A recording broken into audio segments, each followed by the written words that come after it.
La Coordinación Regional del Pacífico Colombiano presenta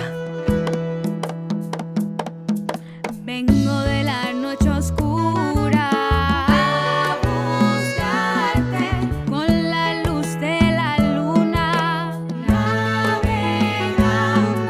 Amanece en mi tierra de lluvia, de selva y mar, vestida con mil historias.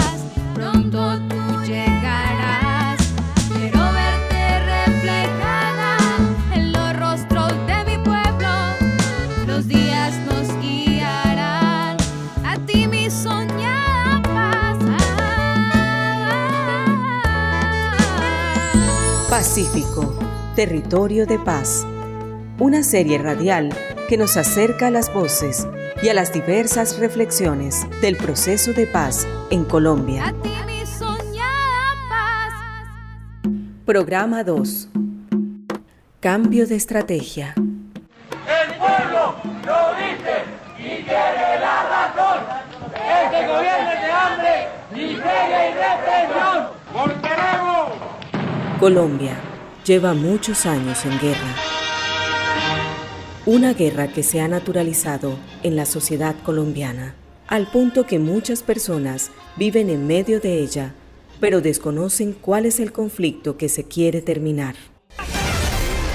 La mayor parte de la información que circula acerca del proceso de paz que se desarrolla en La Habana, Cuba, llega a través de los medios masivos de comunicación. Muchas veces empaquetada en noticias y entrevistas descontextualizadas, Tan macho el presidente contra Uribe y tan cobarde contra las FARC. donde los medios han tomado partido sin que medie una pedagogía explicando dicho proceso. Sectores críticos del gobierno cuestionaron las declaraciones del presidente. Aseguran que el gobierno ataca a la oposición, mientras que, según ellos, le sigue haciendo concesiones a las FARC. Gran parte de la confusión y poca comprensión de estas negociaciones se debe al ataque frontal de algunos personajes y partidos que desean saldar sus contradicciones con el gobierno Santos, atacando el proceso de paz. ¿Qué es lo que quieren las FARC? ¿Qué es lo que buscan después de estos 2 años de terrorismo destapado? Contradicciones referidas sobre todo a la ley de víctimas y restitución de tierras. Es que el gobierno de Santos se ha rendido moralmente al negociar en La Habana con los bandidos de las FARC. Recordemos desde cuándo existen las FARC y cuáles son sus propósitos. Jaime Caicedo, antropólogo. Primero que todo, lo que hay que mencionar es la existencia de un movimiento agrario que venía de una etapa anterior de violencia muy fuerte en los años 50, de una dictadura militar. Alberto Rojas Puyo, excomisionado de paz. Ellos pedían la construcción de puentes, en todo caso vías que hicieran posible la participación en el mercado de la producción campesina. Se dirigieron incluso hasta Naciones Unidas, aquí se dirigieron por supuesto al gobierno, y diciendo, bueno, lo que necesitamos es que haya presencia del Estado pacífica. Carlos Medina Gallego, historiador. Allí se había construido un movimiento agrario muy importante que, como provenía de la violencia, había generado unas formas de autodefensa que eran las autodefensas campesinas. Esas autodefensas campesinas tenían 2 funciones fundamentales que cumplir. La primera era producir para el sostenimiento de las comunidades campesinas, para el mercado pequeño local que había, el camino de la apertura de la frontera agrícola y la fundación de pequeñas fincas y haciendas para los campesinos que habían sido desplazados. Los campesinos sienten la necesidad de organizarse y de hacer frente a la violencia que contra ellos se ejercía para que abandonaran sus tierras, como sigue pasando todavía. Que el gobierno del Frente Nacional lanza la ofensiva contra los avances que había tenido las comunidades agrarias en la zona de Marquetalia. Es el asalto a Marquetalia.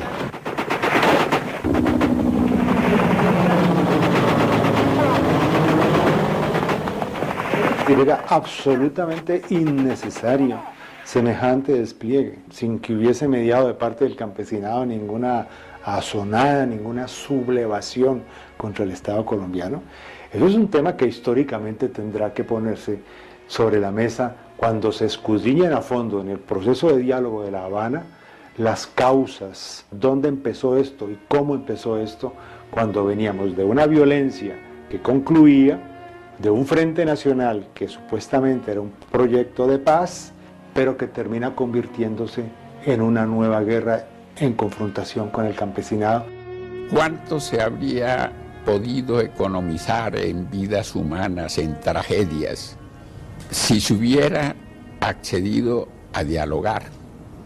Lo que parecía una exitosa operación militar derivó en la conformación de la guerrilla de las FARC.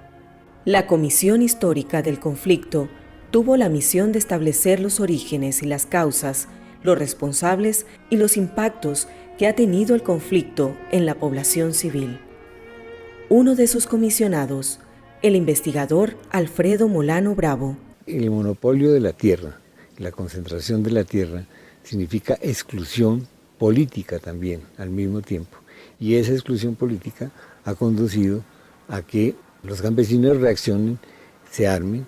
Para el profesor Sergio de Subiría, miembro de la Comisión Histórica del Conflicto, al igual que la mayoría de los comisionados, coinciden en señalar la tenencia de la tierra como el centro del conflicto. Todas las investigaciones rigurosas señalan, en primer lugar, el uso y la tenencia de la tierra en el sentido de su concentración y inadecuado uso desde la década del 30.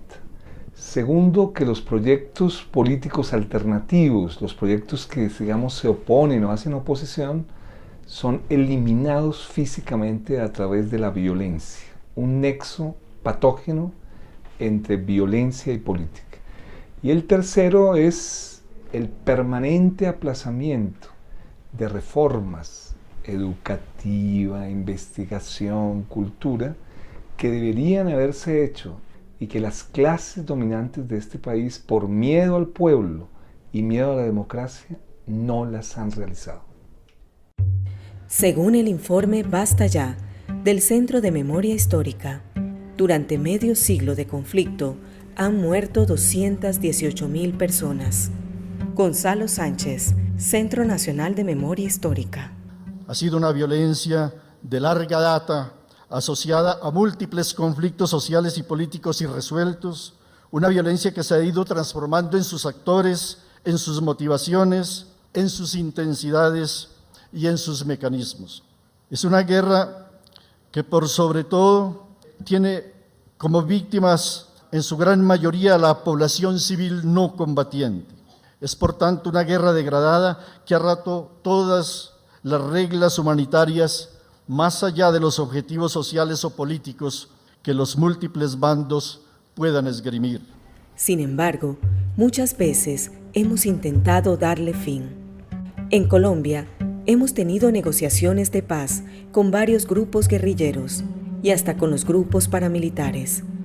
Con la guerrilla de las FARC mencionamos las negociaciones con los gobiernos de Belisario Betancur, César Gaviria, Ernesto Samper y Andrés Pastrana, y actualmente con el gobierno de Juan Manuel Santos.